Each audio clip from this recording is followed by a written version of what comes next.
Morgan, the Next Advenger, by Dylan's Little Hobbies. Chapter 3 later that evening on the plane ride home, Pepper apologies to Happy the sound of Morgan snoring in the background. I'm sorry, Happy, I shouldn't have snapped at you. It's just, I know Miss Stark. Happy replies, I don't blame you, Pepper.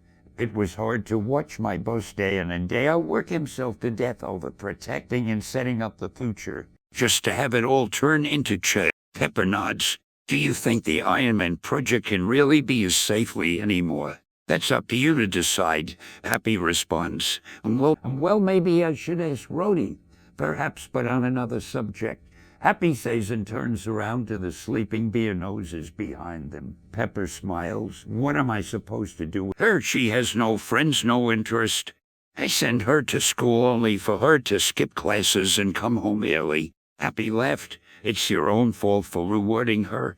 Pepper giggles. What, rewarding her? I drag her to meetings where she is constantly bored, and I don't let her on her phone. No, Happy laughs. She loves Dark Tech. Pepper, she acts all grumpy and like she does scare and like she's bored. But every time I see her at Stark Tech, she's thinking I see it. Pepper giggles more. She gets the same look Tony did when he's figuring something out. She loves Stark Tech. Give her a real job. Pepper rolls her eyes. Last time I did that, she didn't talk to me for a week. She hates that. She wants you to think that. Pepper glares at Happy with a smile. Trust me, Pepper, do it. The next morning, Morgan, with her hair standing up on its ends, walks down to have breakfast. Good morning, sweetheart. Pepper replies as she constantly scrolls down a tablet. Morning she owned. Give me a second. You'll get dressed for school. She says as she pours coffee for herself. No, you're not. What? Morgan says a little dazed. You don't want to be a college girl, so you're going to be a working girl. She says, looking up at Morgan. You're kidding. Here, Morgan. Pepper hands her the tablet. Your job is going to be to look into these recent thefts. Take inventory of what was lost and the money it cost. Morgan takes the tablet.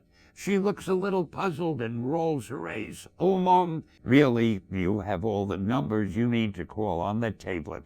I expect the work to be done by the end of the month. Mom, this is a lot of work. Morgan lied into me. A bit understaffed in this department, and I need your help. Just do it for me. I'm under a lot of pressure. I have a meeting with the press on the thefts, and I got nothing to show for it. You got to step up if you want to run Stark Tech. I never said I wanted to run Stark Tech. Morgan yells. No, you certainly have not. I don't care what you do with your life, but it's not going to be on that card. Your father would kill me if I let you do that. Dad's not here. She yells. You always bring up Dad's legacy at me. Well, you know what? I didn't ask him to die in a war. I didn't ask him to save the world or build me a future. She throws the tablet on the table. I don't want anything to do with Stark Tech. You and I both know that's not true. Pepper yells at her daughter. She sighs and storms off. 1 month, that's all you get if it's not done. She replies that you're not allowed in this house till you do. Pepper replies, you don't understand. The legacy of Tony Stark is not this company, not the Iron Man suit, not him saving the world. It's you. You gotta get that through your head. Pepper storms out, leaving Morgan in silence. Morgan quickly gets dressed and is out the door, but she stops and turns around, grabbing the tablet, sticking it in her purse before stomping out. Happy drives her to a coffee shop downtown. Happy could tell she was furious with her mom, but he could see Morgan not focusing on that, but focusing on the iPad. It was obvious to him she had the same look on her face that Tony did when figuring out how to solve an issue. They walked into the coffee shop and Happy went right to the cashier to grab coffee while Morgan sat in a booth reading the tablet. She did not say one word, just kept reading, kept thinking. Hours went. Not much was spoken between the two of them. She'd taken an occasional sip of coffee, but never took her eye off of the tablet. She at one point asked for a bagel from Happy, which she got from the shop. She ate a bagel lunch and focused on her work. Suddenly, she set the tablet down just as her stomach started to grow. Let's get dinner, Happy, she said with a sigh and stood up. As they walked out suddenly, almost out of nowhere, were several reporters and news vans Poperesi, Morgan said with a Simer Stark tell us tell. They all shouted, what will your mom do to stop the robberies? Are you quitting college? What's your favorite thing about your father?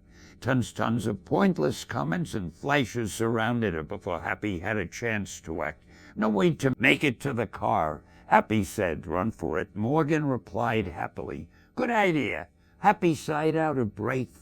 They ran from the crowd, but they started following them. They ran down an alleyway, only to see more on the other end. I'm not that way, Morgan calls out. Happy frantically looks for an exit.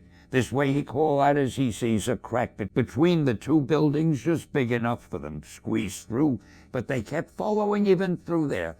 Eventually through the Chisholm, he and Happy got separated, heading down opposite directions from the crowd of reporters. Out of breath, it finally looked like she ditched them. Looks like they quit following us, Happy. Happy, she said, realizing Happy wasn't around.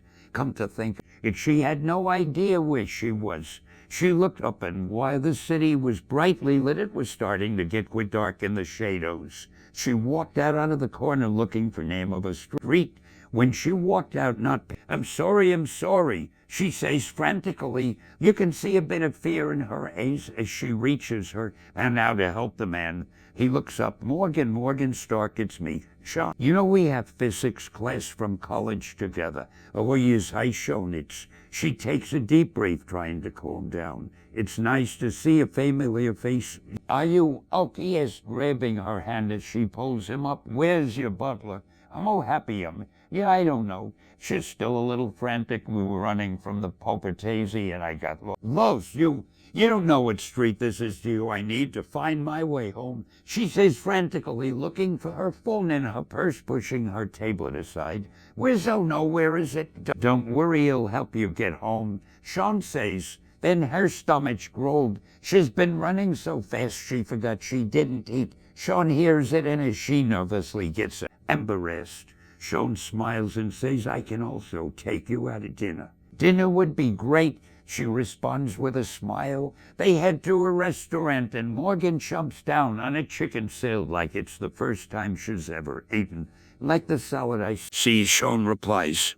Morgan nods. As he takes a bite of spaghetti, he asks a question. So why are they constantly after you anyway?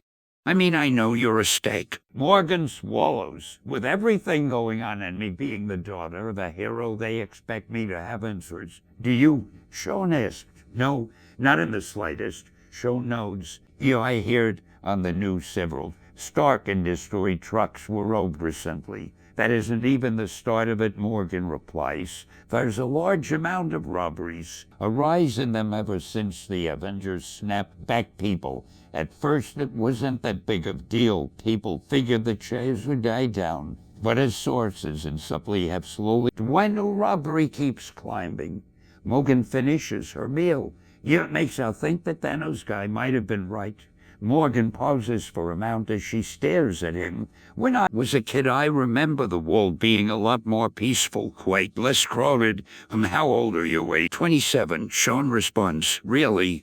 You're only a few years over me? How come you remember so much? Sean laughs. What do you remember? She shrugs. Just my family. Mom used to smile a lot more. Happy used to make me laugh a lot more. My dad, she sighs. Too many people see my dad as the hero who saved the world on more than one occasion. They see him a genius in tech and engineering. But me, he was just a man who had a good laugh and a great smile. At the same time, something about him always seemed, she posed, like he had regret. But as a little girl, I'd rather cheer him up than actually listen to the problem. Sean nods. Do you think if he knew what was happening today had changed his mind? I'm not sure I did get to know him well enough. She replies, hey, I'd give anything to go back in and see them in the flesh one last time, she says while looking into space, but you can't. Sean says. Morgan turns her attention back to him. The tech was made by. Sean enthuses him. Sure, it was a group effort, but your father is the inventor of time travel. If you could go back in time and convince him not to, that it would only lead to the fall of humanity. Would you, Morgan thinks to herself for a moment, how would my brother would Sean says a guy who was brought back, found his wife married to another man, had a child and forgot about him. He went crazy on a killing spree, convinced he should have never been brought back. That man killed my parents. Time was set. Those hoofanos snapped away should have remained snapped away. Your dad was in a war he no part to play in. Sean shakes his head. I'm sorry, no, near right. My dad went into a war and left me without a feather. Maybe the world would be better without the Avengers meddling, but changing the past one help our future. The stones, the Infinity Stones.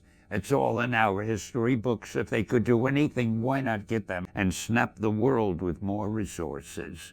That's what he should have done, but in the midst of battle he could think of that. He had to stop a galaxy-wide fleet. Had shown left. One day I want to go back in time and gather the stones to help everyone here and stop all robberies forever. Did not Thanos try and do that? Thanos tried to whip away half the universe. I would try and double its resources. My brother takes care of everything for me. We together are going to do it one day, so we joined the Stark Academy to learn what your father knew. Tell me, did he say anything about how he actually did it? Morgan shakes her head. I remember one night I came downstairs and he was messing with this big weird look hologram thing. A file only my mom would know, she laughs. What are we talking about? You got a great dream. Good luck making it come true. But realistically, she says, pulling out her tablet, I got problems of mine right now. You weren't in school. We heard your mom took you out. Well, she did so without my knowledge, but you're not going back and working for her, trying to figure out how to stop these robberies and take note of what was stolen. Those people only robbed to live. Even though my plan could work, and it's far too risky. If you ever figure it out, it will be on your own. I will have nothing to do with it. She stood up. She pulls out 40 from her wallet. Bet you for the meal will pay my health, but I'll find my own way home, thank you. She walks off. Hey, Morgan, hey, what? She turns back to him. The door's that way. I knew that, she says a bit more frantically. Look, I'm sorry, I didn't mean to scare you. Come on, I'll take you home. Why were you around here anyway? I live not far from here, that's why I know this street very well. Morgan sighs and rolls her eyes, but gives a slight nod to agree and follows him out. Sean shows her his car and he drives her home. After Morgan leaves the car, Sean drives off with a look of determination on his face. As the quarter moon shines over the city of Ella, Sean drives into the shadows. He parks his car near the docks and walks towards a warehouse. A big guy with a 5 o'clock shadow who is sitting on his bike stand up as Sean approaches. The proof, the man says in a deep voice. You know who I am, doesn't matter, no proof, no entry, it's the rules, even for second in command. Sean rolls his eyes and pulls down his shirt to show the biker something. The man turns around and knocks on the back of the warehouse. A side door opens up. Sean walks in. It seems a party is going on with a bunch of bikers. But there's some regular folk there too. Some nerds, some engineers, even a firefighter woman. In the middle of the room, drinking out of a bottle, sits a laughing Marquez. Sean's brother, Cass, sees him and stand up. Excuse me, will ya? He walks upstairs. As you weren't supposed to be back till morning, his brother asks. She doesn't trust me. I ended up scaring her. Sean replies, mission failed then. Marquez is looking away. I don't think so. I got some intel. The files were looking for only the head of the company has access to. The main component of Stark Industries is the only way in or out. If we could hack that, his brother interrupts. He tisses his fist at the wall. There is no way to hack it. It's the most advanced system ever made. It's made by Tony Stark himself. I tried several times. The only way to do it is to get a Stark to agree to it, and you scared our only chance. He yells at Sean, and now they're building up their security. Selling parts isn't going to be easy anymore, is it? You got to go over there and get her trust. Convince her to save the world. before we're all doomed. You got me, son, is broke. Good. The Crimson Brothers stay together. Don't forget that, he says with a crook smirk. Thank you for watching. Let me know how you like it so far in comments down below. Subscribe for more fanfic chapter. Subscribe to Dylan's Little Hobbies right now.